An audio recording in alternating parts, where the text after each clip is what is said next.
société, bienvenue à la chaîne YouTube Le Monde de Perrault. Vous tripiez sur Clou dans les années 80-90, tout comme moi. Ben aujourd'hui, je vous présente un petit jeu d'enquête très facile à apprendre, très familial, excellent pour les vacances et qui se joue de 2 à 6 joueurs. Ça se nomme 13 indices.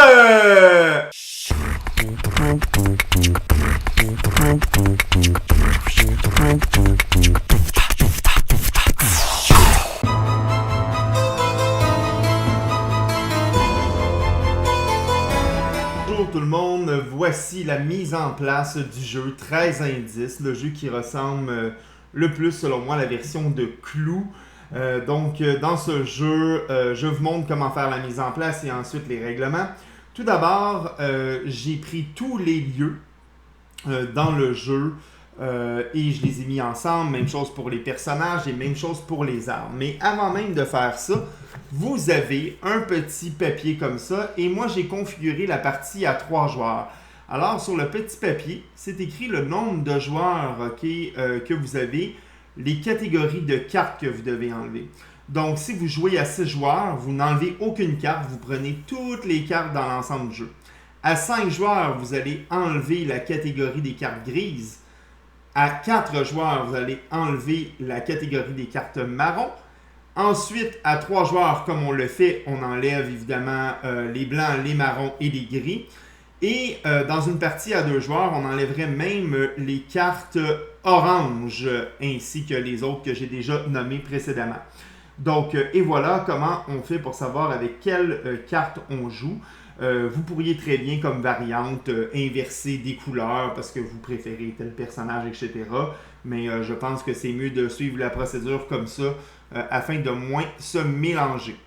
Alors, en début de partie à 3 joueurs, je prendrai mon calepin et je ferai un X sur ces 3-là pour savoir que je n'utiliserai pas cette zone-là pendant la partie.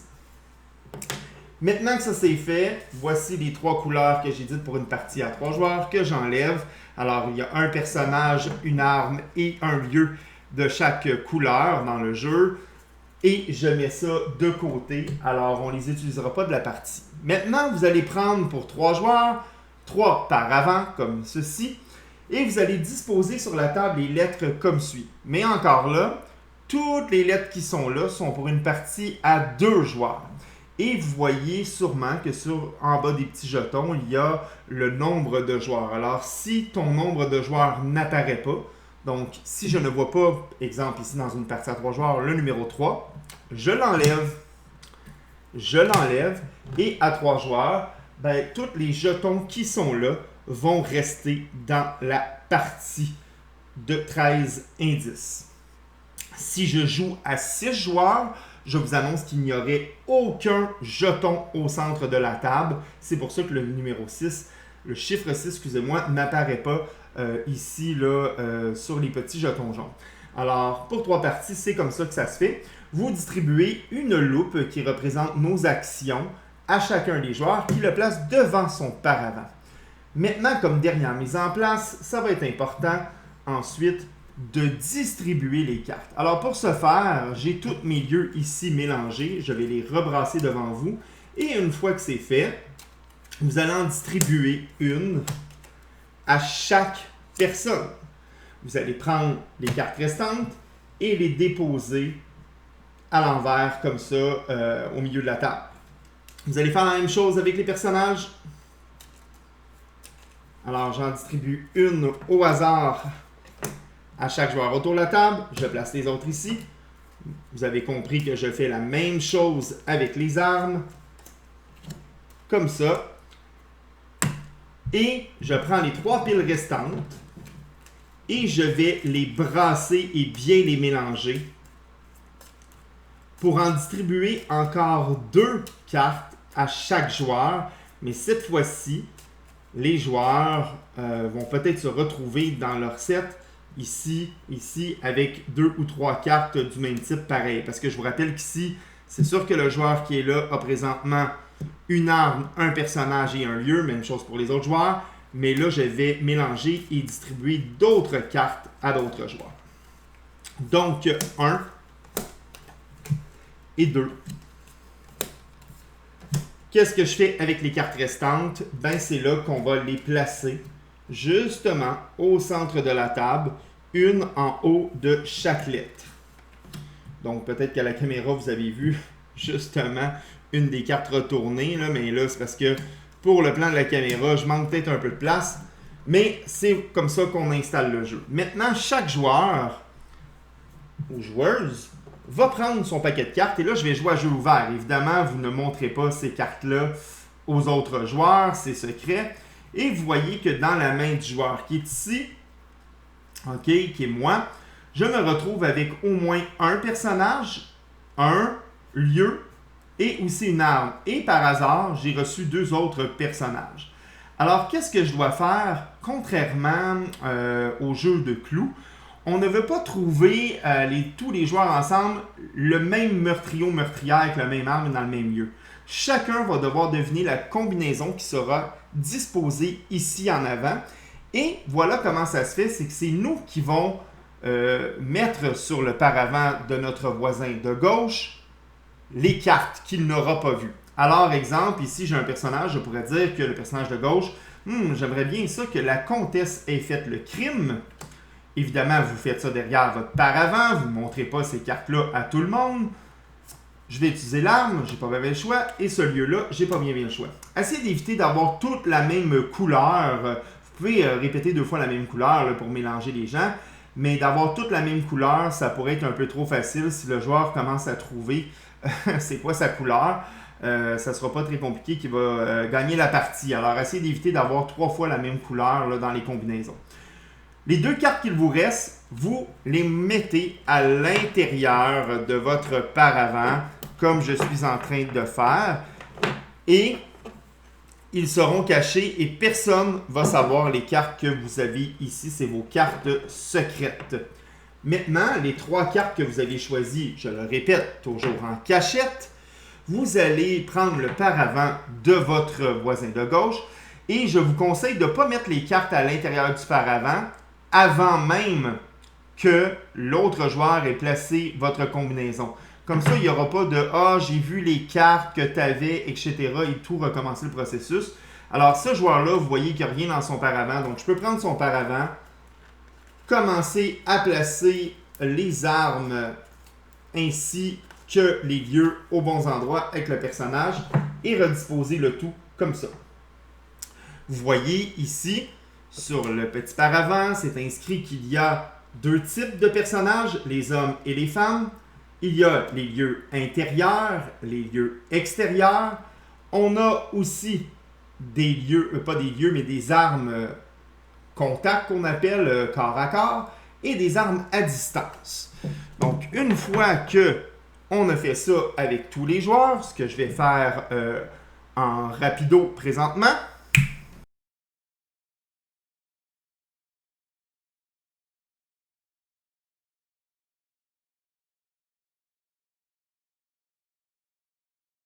maintenant que la mise en place est faite, n'oubliez évidemment pas à ce moment de distribuer une feuille à chaque joueur. Voici les règles du jeu. À 13 indices, vous avez à deviner la combinaison qui se trouve devant votre paravent. Donc, étant donné que de mon côté, ce joueur-là aurait placé les 3 cartes qui sont là, je n'ai aucune idée du personnage, du lieu et de l'arme que je dois trouver. Alors, je dois poser des questions aux autres joueurs, mais c'est très important que je vois la combinaison de tous les autres joueurs. Alors, essayez d'orienter le plus possible, votre paravent au centre de la table pour que les joueurs puissent voir vraiment les cartes qui sont affichées. Parce que quand on va poser des questions, on va devoir regarder, oui, les cartes à l'intérieur de notre paravent, mais aussi les cartes de tous les joueurs qui se retrouvent dans la partie, donc les cartes évidemment avant. Ces cartes-là demeurent secrètes pour tous les joueurs. Maintenant, la pile de loupe qui était ici nous permet de faire des actions. Et à 13 indices, afin de trouver notre combinaison, on doit utiliser 3 actions. Mais pour ce faire, avant même de commencer à faire une première action, je vous conseille fortement de commencer à éliminer les cartes que vous voyez. Alors, de mon côté, je sais qu'il y a la comtesse là. Alors, sur mon papier, je vais cocher la comtesse. Alors, je vais faire ça rapido encore afin de cocher toutes les cartes que je vois au centre de la table et évidemment ne pas oublier les 2 cartes qui se retrouvent cachées dans mon paravent. Alors, je fais ça.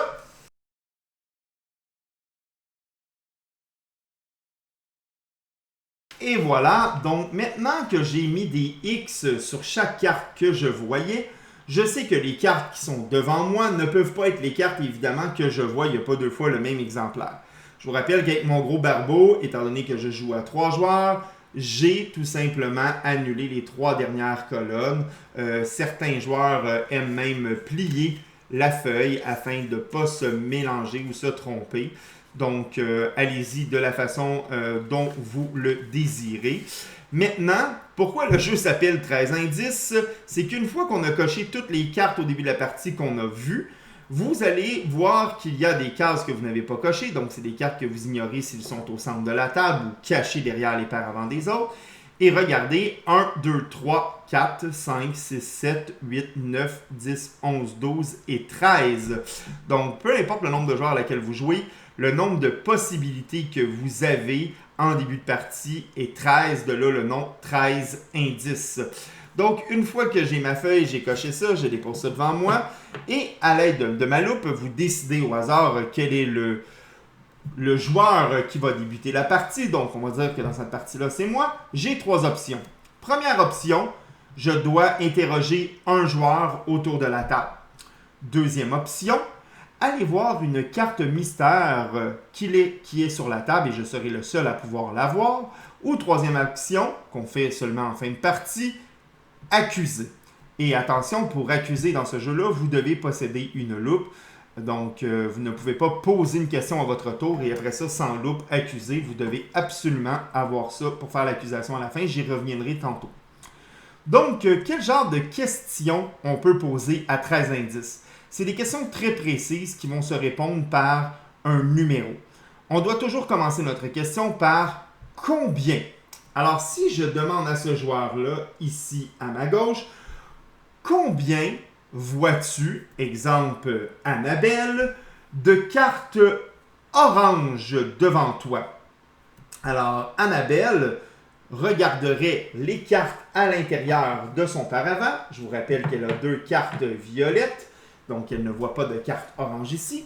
Elle voit la carte du pistolet ici. Et elle ne voit pas de carte orange non plus devant mon paravent. Alors, Annabelle pourrait répondre, Pascal, je vois seulement une carte orange.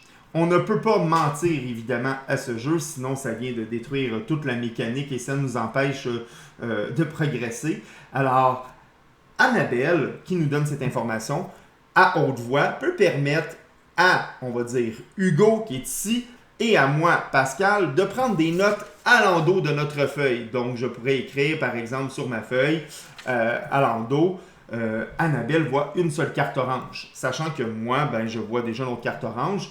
Donc, peut-être que l'autre carte orange se retrouve ici, ou devant mon paravent. Mais si elle voit seulement qu'une carte orange, ça veut dire qu'elle ne voit pas de carte orange ici et qu'elle voit elle. Alors, ça veut un peu indiquer que moi, j'en ai pas ici. Alors, j'espère que j'ai été clair. Quand je pose une question, évidemment, au départ, je donne ma loupe à la personne que j'interroge. Si j'avais interrogé Hugo au lieu d'Annabelle, c'est à Hugo que j'aurais donné ma loupe. C'est le tour maintenant d'Annabelle. Annabelle a 2 loupes. Elle pourrait décider de commencer par une question, mais on va dire qu'Annabelle veut aller voir une des cartes au centre. Lorsqu'elle regarde une carte au centre, Annabelle ne donne pas sa loupe à aucun des autres joueurs. Elle la remet dans la pile réserve et décide de quelle carte elle veut aller voir. Donc, Annabelle décide d'aller voir secrètement, sans nous le montrer, la carte D. Et évidemment, elle la dépose sans que les autres joueurs puissent la voir. Et elle coche sur sa feuille la carte qui est là. Donc, ça lui donne un indice qu'elle n'a pas cette carte-là devant elle. Elle pourrait encore aller voir comme deuxième action une autre carte. Si vous avez 4 loupes devant vous, ben, vous allez pouvoir regarder 4 cartes. Donc, il n'y a pas d'action qu'on ne peut pas faire à répétition, sauf accuser. Donc, Annabelle décide de questionner, on va dire, ici notre Hugo. Elle demande combien, Hugo, vois-tu de cartes vertes? Hugo regarde ici, il voit une carte verte devant Annabelle, mais il ne le dit pas où la voit, et il en voit 2 sur mon paravent. Et là, Hugo dit, je vois 3 cartes vertes. Oh! 3 cartes vertes, alors on sait automatiquement qu'il n'y a pas de carte verte ici. Pour moi, cette information-là est énorme parce que j'en vois seulement qu'une. Alors, est-ce que Hugo a 2 cartes vertes là ou moi j'en ai 2 ici ou une et une? Alors, je prends des notes, ainsi de suite dans la partie. Et c'est comme ça que le jeu se déroule. Hugo dépense sa loupe comme ça pour poser une question. On va dire que elle, c'était sa deuxième question. C'est le tour à Hugo. Hugo pourrait poser une question à moi. Ensuite, pose une question ici. Et il va voir une carte là. Donc, il note. Et là, bang, ça arrive à mon tour. Et je n'ai pas de loupe. Qu'est-ce qu'on fait lorsqu'on commence un tour et qu'on n'a pas de loupe? Tout simplement, on vient en récupérer une dans une réserve. Et j'ai le droit à une seule action. Donc, je vous répète que vous pouvez avoir le nombre d'actions selon le nombre de loupes. Lorsque les joueurs vous interrogent, c'est bon, vous avez plusieurs actions à votre propre tour. On ne peut pas garder des actions pour un tour suivant. Lorsque c'est à votre tour, vous devez dépenser automatiquement toutes les loupes que vous avez devant vous. Si jamais à plusieurs joueurs, ça arrive fréquemment, qu'il n'y a plus de loupe dans la réserve et que c'est à votre tour et que vous n'avez plus de loupe, dans ce cas, vous allez décider d'aller voler une loupe à un autre joueur de votre choix. Alors, c'est à votre guise pour sûrement, on va dire, que la partie est avancée. Ici, on a Hugo avec 2 loupes. On a Annabelle qui est, on va dire Hugo 3 loupes. Annabelle est rendue avec 5 loupes. C'est à moi, j'ai pas de loupe. Je vais aller enlever quand même une action à Annabelle pour pas qu'elle commence son tour avec 5 questions. Ça va lui donner un trop gros avantage. Alors, je vous rappelle que c'est très rare ça que ça arrive à 3 joueurs. C'est même presque impossible mathématiquement selon le nombre de tours qu'on se donne environ. Mais sachez qu'à plusieurs joueurs, ça peut être une possibilité. Donc, maintenant, je vous ai expliqué la première interrogation qu'on peut demander, la deuxième action qui est de voir des feuilles, mais les questions juste quand on interroge, voici toutes les questions qu'on pourrait poser. Combien de cartes de telle couleur? Alors, on l'a vu dans mes exemples. Mais j'aurais pu demander aussi comme question, Hugo, combien vois-tu de cartes de lieux extérieurs? Alors, je peux être un peu plus précis dans mes questions afin de me donner un peu plus d'indices. Alors, dans ce cas, les cartes extérieures qui sont représentées par un petit arbre, ici, si je pose la question à Hugo, combien de lieux extérieurs vois-tu? Hugo doit regarder toutes les cartes avec les sapins et répondre à la question. Donc, chaque catégorie de cartes a 2 choix. Alors, je peux poser une question sur la couleur. Je peux poser une question sur est-ce que tu vois un homme ou une femme? Est-ce que tu vois... Pas est-ce que... Combien tu vois d'hommes ou de femmes? Combien de lieux intérieurs ou extérieurs? D'armes corps à corps ou à distance? Et vous devez savoir que vous ne pouvez pas mixer une question. Je ne peux pas demander à un joueur combien d'hommes vois-tu de cartes mauves? On ne peut pas demander cette question-là parce que je demande la couleur et je demande aussi le genre du personnage. Et voilà pour cette information. Alors, on fait un choix, un ou l'autre. Et voilà, c'est comme ça qu'on joue à 13 indices. Il vous reste seulement qu'à connaître la dernière phase, qui est la phase d'accusation. Lorsque c'est à votre tour et que vous pensez, lors de votre tour, peut-être après une question ou dès le début de votre tour, vous choisissez quand, mais vous devez avoir une loupe, que vous avez, exemple, la solution, vous dites « j'accuse ». Mais attention, si vous vous trompez, malheureusement pour vous, la victoire ne sera plus possible de votre côté, mais vous continuez à jouer quand même dans la partie afin de répondre aux questions des autres joueurs qui vont poursuivre la partie. Alors, c'est à mon tour. Je pourrais dire, suite à ce que j'ai vu, je pense que l'officier a fait son crime avec l'épée dans le parc. Donc, je regarde. Oh non, ce n'est pas ça, c'était la gouvernante, mais j'avais le parc et l'épée. Je ne commence pas à montrer ma feuille à tout le monde, je la garde encore cachée, je ne montre pas mes 2 cartes intérieures à personne. C'est pour ça que c'est important de ne pas promener le paravent, on laisse ça comme ça. Donc, moi j'avais dit l'officier avec le parc, dans le parc avec l'épée, j'ai pas la bonne réponse. Je continue à la table, mais je n'aurai plus le droit, moi, de poser des questions.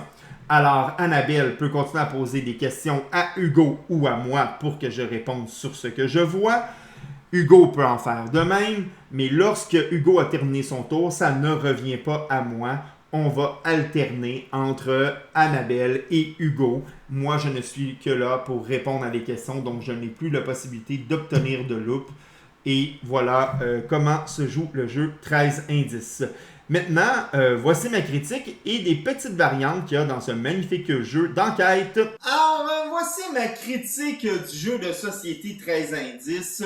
C'est un jeu familial, mais attention, malgré que c'est écrit 8 ans et plus, je pense que ce jeu s'adresse surtout dès l'adolescence. Ça ne veut pas dire qu'un jeune de 8 ans ne peut pas être bon et ne peut pas comprendre, mais en majorité, je trouve que pour les questions que vous avez vues pendant mes explications, prendre des notes sur qu'est-ce que les autres joueurs m'ont dit autour de la table, je pense que ça prend quand même un peu de déduction pour être compétitif dans la partie ou compétitive. Et puis, c'est pour ça que je pense que ça prendrait peut-être un petit 11-12 ans là, avant de bien maîtriser le jeu là, pour la majorité des joueurs. Cela dit, j'ai joué surtout entre adultes à ce jeu. Un bon jeu qui termine la soirée habituellement ou même qui la débute. C'est un jeu qui nous permet de replonger dans l'univers qui me faisait triper quand j'étais jeune, c'est-à-dire l'univers du film ou du jeu de société Clou, ce jeu d'enquête. Mais attention, dans ça, ben, il n'y a pas le colonel Moutarde, il n'y a pas Miss Scarlett. Donc, il ne faut pas penser que c'est un copier-coller. 13 indices, il n'y a pas de plateau au centre comme vous l'avez vu. Et c'est ça que j'aime de ce jeu-là, c'est qu'avant de poser une question, on n'a pas besoin de brasser un dé et de dire « Ah, je viens de perdre un tour, j'ai pas réussi à rentrer dans le conservatoire. » Et c'est pas juste genre « Je me promène de passer à chaque à passer à chaque » C'est à ton tour, tu as un nombre d'actions, tu poses des questions. Je trouve ça beaucoup plus dynamique et il y a moins de perte de temps. J'aime le fait que même quand c'est pas ton tour, t'écoutes les questions des autres joueurs. Si tu veux gagner, tu n'as pas le choix de faire ça. Là. Tu peux pas juste attendre ton tour et dire bon, c'est pas vraiment important. C'est ce que 13 indices fait, c'est que ça rend le jeu interactif. Et moi, c'est ça que j'aime dans les jeux de société, c'est lorsque quand c'est même pas ton tour, tu as quelque chose à faire. Donc, tu es continuellement en train de jouer. Et moi qui ai un grand déficit d'attention, j'ai besoin de ça. J'ai dit que le jeu se jouait de 2 à 6 joueurs. Je vais vous avouer que je préfère de loin jouer de 3 à 6 joueurs. Oui, il y a une version en duo, en couple, mais c'est pas le jeu qui va vous faire triper à 2. Je pense qu'il faut être minimum 3. J'ai joué à 6, à 5, à 4, à peu près à tous les nombres. Là. J'ai jamais joué seul parce qu'on peut pas.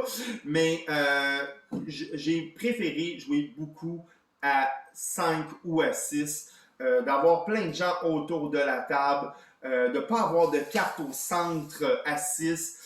On y va vraiment dans les questions, dans l'écoute, etc. On prend des notes. Le seul bémol, c'est qu'à 6, bien évidemment, avant que ça revienne à ton tour, tu as déjà entendu 5 informations autour de la table, mais c'est quand même assez stimulant. À 4, je pense que la majorité des joueurs vont frapper le jackpot pour les communs des mortels. Si vous êtes capable de jouer à 4, vous ne serez pas déçus. Et on rentre vraiment dans l'univers d'interroger des gens. Évidemment, les questions sont très répétitives.